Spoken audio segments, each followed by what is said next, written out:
الحمد للہ رب العالمین والصلاة والسلام علی سید الانبیاء والمرسلین اما بعد۔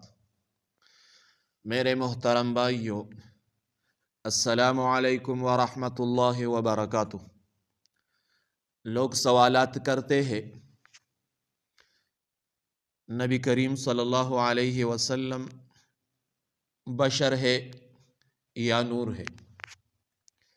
اب کسی نے سوال کیا ہے کہ نبی علیہ السلام بشر ہے یا نور ہے؟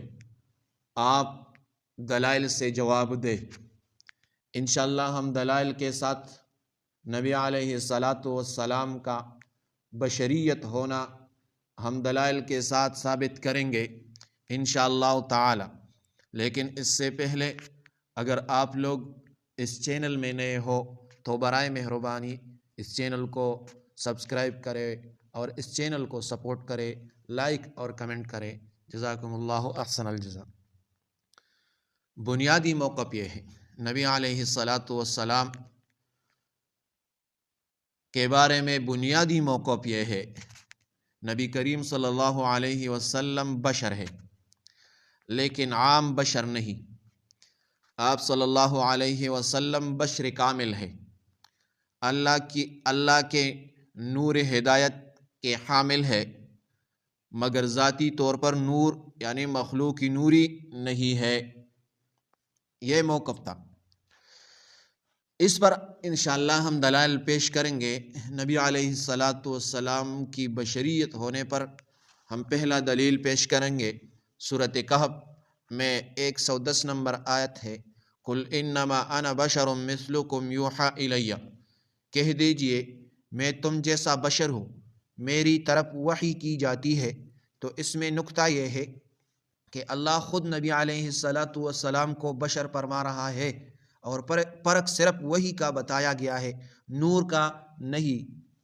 دوسرا دلیل سورۃ الاسراء میں ہے، قُلْ سُبْحَانَ الَّذِي رَبِّي هَلْ كُنْتُ إِلَّا بَشَرًا رَسُولًا، کہہ دیجئے میں تو صرف بشر ہوں جو رسول بنایا گیا ہوں۔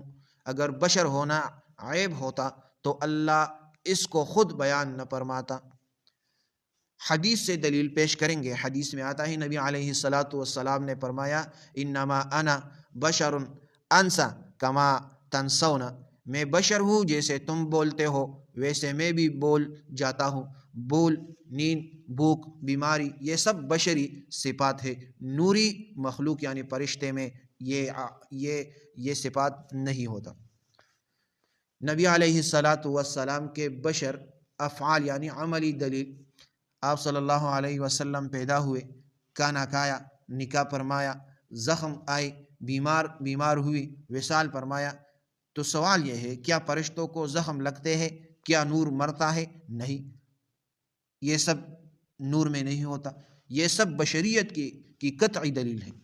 تو نور والی آیات کا صحیح مفہوم یہ ہے، جو قرآن پاک میں نور کے بارے میں جو آیات آئے ہیں، اس کا مطلب یہ ہے، مثال کے طور پر قد جاءکم من اللہ نور و کتاب مبین، بریلوی حضرات کہتے ہیں نور سے مراد نبی علیہ السلام ہے، اور دیوبندی جواب دیتے ہیں کہ مفسری ابن کثیر رازی کے نزدیک نور ہدایت، قرآن، ایمان۔ اگر نور سے مراد جسمانی نور ہو تو صحابہ کیوں کہتے ہیں ہم نے آپ کو بشر دیکھا ہے؟ نمبر 5، اجماع امت سب سے مضبوط دلیل یہ ہے، کسی صحابی نے نہیں کہا نبی علیہ السلام نور ہے، بشر نہیں۔ صحابہ نے کہا ہے، آپ کے ہاتھ چومے، قدموں کو دیکھا، چہرے کی بشریت بیان کی۔ اگر نبی علیہ السلام نور ہوتے تو سب سے پہلے صحابہ مانتے۔ اور اسی طرح علماء دیوبند کا متوازن عقیدہ یہ ہے، نبی علیہ السلام بشر ہے، قرآن میں ہے نبی علیہ السلام افضل البشر ہے، اجماع سے۔ نبی علیہ السلام ہدایت کا نور ہے، معنی کے اعتبار سے۔ نبی علیہ السلام مخلوق ہے، خالق نہیں، توحید کا تقاضا ہے۔ تو غلو کرنا یہ جائز نہیں ہے۔ غلو کا رد علماء دیوبند نے کیا۔